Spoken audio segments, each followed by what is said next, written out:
And those are the kind of shots which describes this tank the best. Ladies and gentlemen, 116F3, our newest Clan Wars reward vehicle has been launched. If I'm not mistaken, yesterday was the first day when 10,000 top Clan Wars players were able to pick their reward vehicles from the reward tank pool, which this time had this brand new 116F3 in the pool, Carro 45, then we had 907, VK, and some other older tanks, but many people, many content creators mainly decided to pick this tank because number one, they have most of the other tanks from the previous campaigns already, and secondly, because this is new stuff, this is new content, and of course people want to see it, people want to play with it. Now, because Clan Wars are always in the evening and go very late in the evening, I was not able to participate enough to even have a chance to be in the top 10,000. What I was able to do was I was able to play for a couple evenings just to get enough resources together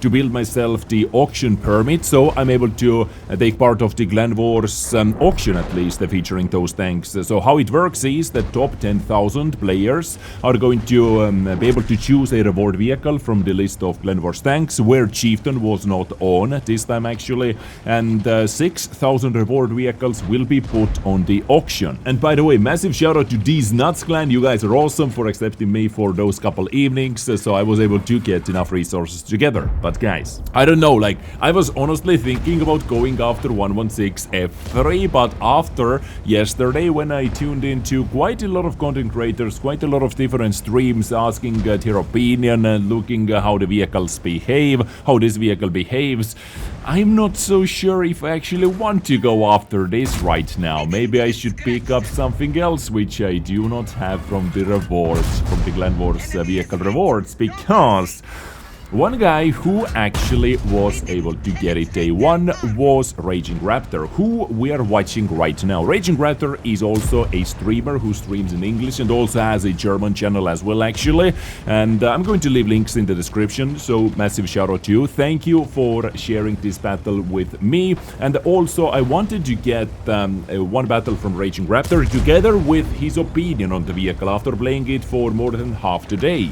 And RagingRaptor said, the main issue with it is just its horrendous gun handling, coupled with pretty bad DPM, slow aim time and slow speed in general. Yes, it has armor, but you can't side scrape, as it has those side plates around the turret ring. And he's talking about those side plates over here. What you can see, if you side scrape with it, you can see that yes, it has quite a massive weak spot, from 180 all the way up to 200 and, you know, 20, 30-ish, which is very weak in tier 10 games and also in tier 9 games. But those plates are actually not visible if you use the visual mode. As you can see, it's kind of blocked, but if you aim at it and if you have the penetration marker, what you can, set up in the game settings, you are able to see that this is going to be full green penetration against every single tier 10. And also the lower plate on flat ground is quite big, and also in tier 10 games, not super hard to penetrate, especially if you load some extra penetration, of course. And RagingRaptor also says that the lower plate is massive and every second shot damages the fuel tank, and he actually goes so far sending me the armor model from War Thunder, saying this is roughly the same hull as the 116F3. You can see more than half of the tank's front is fuel tank. So engine fire seems to be another issue, and the funny thing about this tank is I asked from many other different content creators and streamers and from many other players who are owning this vehicle what they think about that, and most of the players actually share this same opinion. Some players even said that Rhino is straight out better.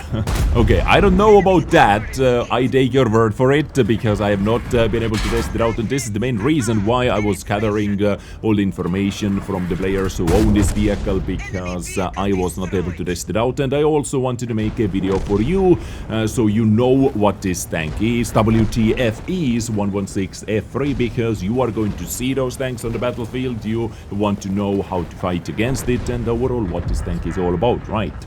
Rhino better than that? Well, yeah, because it has quite a long reload time for its clip. If you are not boosting or stock reload time for the full magazine is actually 38.35 seconds. You have 3 shells in the magazine and 530 alpha. There are so many new tanks actually with 530 alpha. Have you thought about that, guys? Minotauro, this tank, 780. It seems like Wargaming really likes that 530 alpha damage for some reason.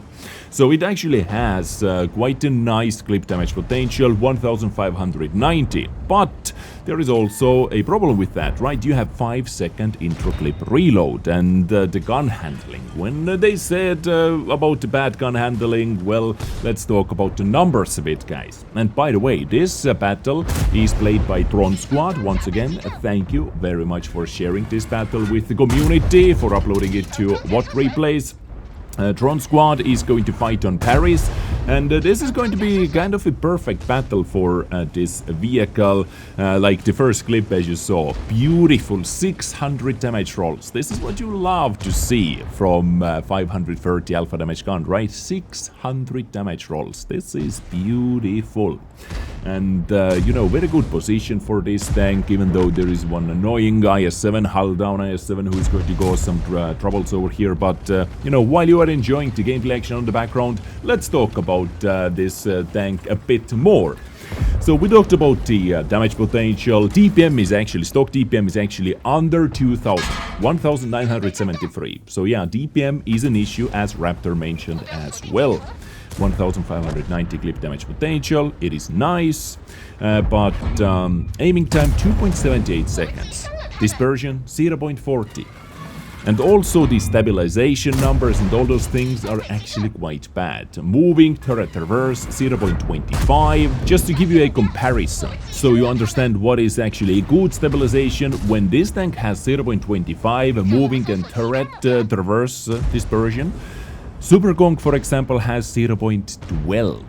So, yeah, you see the difference over here. But of course, Super Gong doesn't have the free-shot autoloader with 530 alpha. But, S-Gong has basically 1000 extra DPM. Simply can non-stop slap you. While you have to reload for, 35 seconds, or how low you can boost that reload time with food, brothers in arms, ventilation, and so on.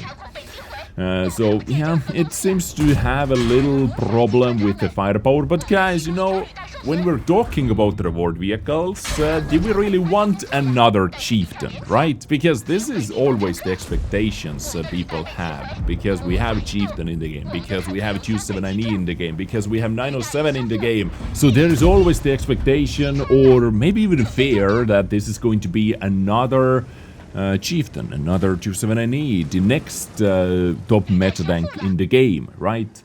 We do not want that. We don't need more chieftains or 279Es on the battlefield, but also we do not need tanks which are just flat out frustrating to play, what doesn't hit anything. And as one guy said, yes, it has the damage potential, it has 1590 damage potential, like one opinion what I gather from a player who has this vehicle.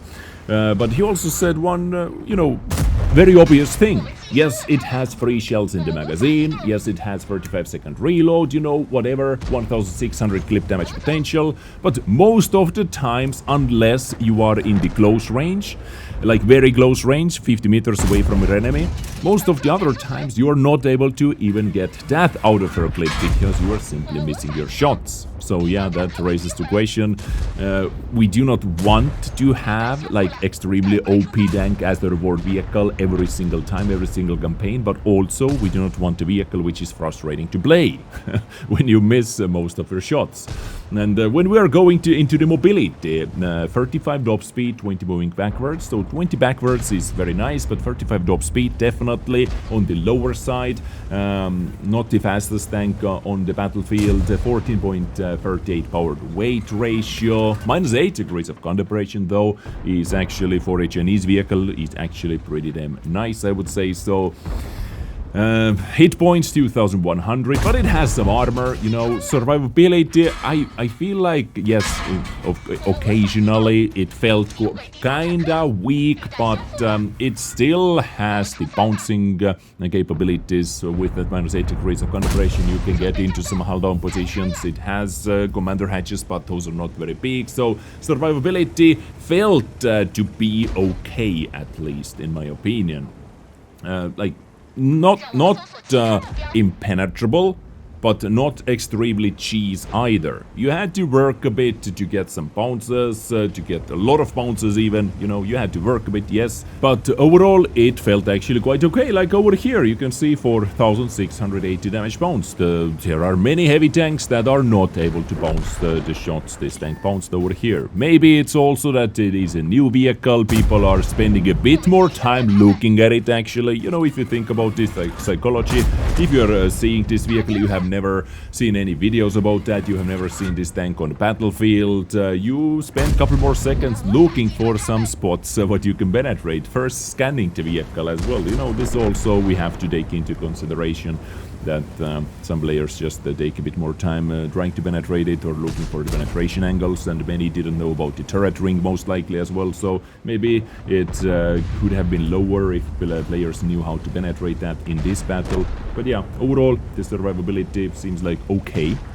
And it also has 400 meters view range, so you do not have to worry about the view range actually. So yeah, ladies and gentlemen, do you have this vehicle? And if you do, what do you think about that? And what do you think about the Clan Wars vehicle balance overall? Should there be more tanks with some obvious weaknesses, like this tank straight out has the gun handling as the obvious weakness, I would say so. Well, we have some tanks which do not have too many weaknesses at all, especially in the Clan Wars campaign, I would say. Like Chieftain, you know, hull down is hyper strong. 907 is just such a beast all-around tank as well. And I'm not sure, man. I am not sure which tank should I go for now after looking at or after hearing all the opinions. Should I still go for 116 F3 or should I pick maybe 907? Because I have not simply physically had time to take part of the Clan Wars to get the reward vehicles, but this time I decided to at least get the auction permit to see how that works. Maybe I'm able to bag myself something from there. We'll see. Which tank should I go for? Which tank are you going for if you took part of the Clan Wars? And what is your opinion about this vehicle? Ladies and gentlemen, let me know in the comments down below, because this is going to be my video for you today. DronSquad, once again, thank you for sharing this battle. And can you get the penetration? Nah, sadly not. 9,500 damage, 5,500 blocked, and 928 assistance is going to be this battle. Still very nice, almost 10k. You just missed one shot. That penetration into Action X actually was your penetration for 10k damage, but you will get there. You will get there.